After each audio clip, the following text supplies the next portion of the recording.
Guys, তোমরা সবাই কেমন আছো? আশা করি ভালোই আছো। ফার্স্ট টাইম ব্লগ করছি, জানি না কেমন হয়েছে। আজকে একটু ক্যাফেতে যাবো, তাই এটা ক্যাফের সামনেটা। ক্যাফের ভেতরে ঢুকছি, আমি ঢুকবো, তারপর সেখানে গিয়ে বসেছি। দেখতেই পাচ্ছ ক্যাফেটা কতটা সুন্দর, খুব ভালো লেগেছে। সবাই বসে আছে, রিলস ফটো করছে সবাই। তারপরে চা চলে এসছে, তারপর চা অর্ডার দিয়েছিলাম, তাই চা চলে এসছে, তাই আমি সেটা চা খাচ্ছিলাম আর দেখছিলাম যে কী অর্ডার দেওয়া যায়। আর তারপর অর্ডার দেওয়ার পরে তারপর এখানে আমরা বসে আছি, সবাই ফটো তুলছে। আমি বান্ধবীরা মিলে গেছিলাম, আর গেছিলো আমার বোন সাথে।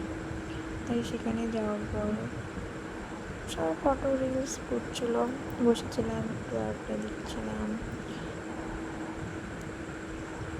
সেখানে বসেছিলাম। তারপরে চলে এসছে আমাদের খাবার, চাউমিন অর্ডার করেছি, তাই চাউমিন চলে এসছে, সেটা আমরা খাচ্ছি। দেখো একজন খাচ্ছে কী করে। তারপরে আমরা বেরিয়ে এসেছি। হ্যাঁ, ফার্স্ট টাইম ব্লগ করছি, জানি না কেমন হয়েছে, তোমরা অবশ্যই বলো।